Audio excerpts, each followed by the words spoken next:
महात्मा बुद्ध अपने एक प्रवास में वैशाली आए। कहते हैं कि उनके साथ 10,000 शिष्य भी हमेशा साथ रहते थे। सभी शिष्य प्रतिदिन वैशाली की गलियों में भिक्षा मांगने जाते थे। वैशाली में ही वैश्या आम्रपाली का महल भी था। वह वैशाली की सबसे सुंदर स्त्री और नगरवधू थी। वह वैशाली के राजा, राजकुमारों और सबसे धनी और शक्तिशाली व्यक्तियों का मनोरंजन करती थी। एक दिन उसके द्वार पर भी एक भिक्षुक भिक्षा मांगने के लिए आया।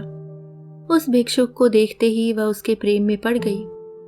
वह प्रतिदिन ही राजा और राजकुमारों को देखती थी, पर मात्र एक भिक्षा पात्र लिए हुए उस भिक्षुक में उसे अनुपम गरिमा और सौंदर्य दिखाई दिया। वह अपने परकोटे से भागी आई और भिक्षुक से बोली, आइए कृपया मेरा दान ग्रहण करें। उस भिक्षुक के पीछे और भी कई भिक्षुक थे। उन सभी को अपनी आंखों पर विश्वास नहीं हुआ। जब युवक भिक्षु आम्रपाली के भवन में भिक्षा लेने के लिए गया तो बाकी भिक्षु ईर्ष्या और क्रोध से जल उठे। भिक्षा देने के बाद आम्रपाली ने युवक भिक्षु से कहा, 3 दिनों के बाद वर्षा काल प्रारंभ होने वाला है। मैं चाहती हूं कि आप उस अवधि में मेरे महल में ही रहें। युवक भिक्षु ने कहा, मुझे इसके लिए अपने स्वामी तथागत बुद्ध से अनुमति लेनी होगी। यदि वे अनुमति देंगे तो मैं यहाँ रुक जाऊंगा। उसके बाहर निकलने पर अन्य भिक्षुओं ने उससे बात की। उसने आम्रपाली के निवेदन के बारे में बताया। यह सुनकर सभी भिक्षु बड़े क्रोधित हो गए। वे तो एक दिन के लिए ही इतने ईर्ष्यालु हो गए थे और यहाँ तो पूरे 4 महीनों की योजना बन रही थी। युवक भिक्षु के बुद्ध के पास पहुंचने से पहले ही कई भिक्षु वहां पहुंच गए और उन्होंने इस वृतांत को बढ़ा चढ़ाकर सुनाया।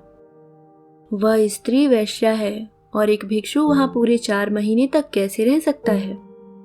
बुद्ध ने कहा, शांत रहो, उसे आने दो।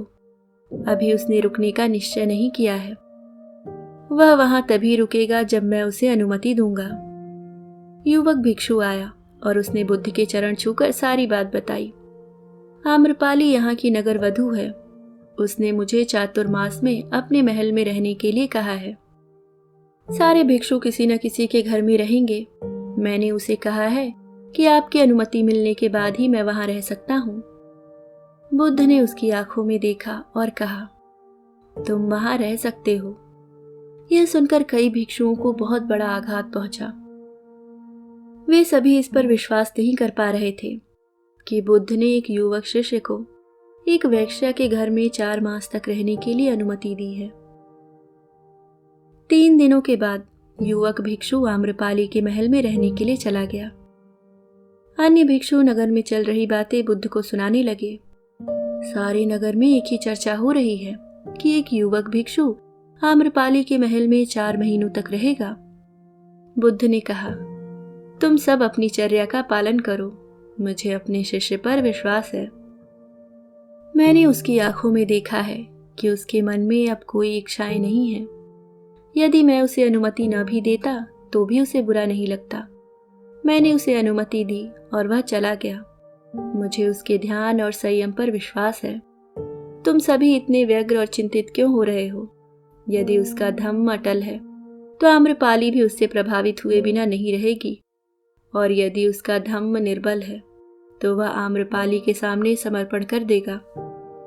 यह तो भिक्षु के लिए परीक्षण का समय है। बस 4 महीनों तक प्रतीक्षा कर लो। मुझे उस पर पूर्ण विश्वास है। वह मेरे विश्वास पर खरा उतरेगा। उनमें से कई भिक्षुओं को बुद्ध की बात पर विश्वास नहीं हुआ। उन्होंने सोचा वे उस पर नाहक ही इतना भरोसा करते हैं। भिक्षु अभी युवक है और आम्रपाली बहुत सुंदर। वे भिक्षु संघ की प्रतिष्ठा को खतरे में डाल रहे हैं, लेकिन वे कुछ कर भी नहीं सकते थे। 4 महीनों के बाद युवक भिक्षु विहार लौट आया और उसके पीछे पीछे आम्रपाली भी बुद्ध के पास आई। आम्रपाली ने बुद्ध से भिक्षु संघ में प्रवेश देने की आज्ञा मांगी। उसने कहा, मैंने आपके भिक्षु को अपनी ओर खींचने के हर संभव प्रयास किए, पर मैं हार गई। उसके आचरण ने मुझे यह मानने पर विवश कर दिया कि आपके चरणों में ही सत्य और मुक्ति का मार्ग है। मैं अपनी समस्त संपदा भिक्षु संघ के लिए दान में देती हूँ। आम्रपाली के महल और उपवनों को चातुर्मास में सभी भिक्षुओं के रहने के लिए उपयोग में लिया जाने लगा। वह बुद्ध के संघ में सबसे प्रतिष्ठित भिक्षुओं में से एक थी।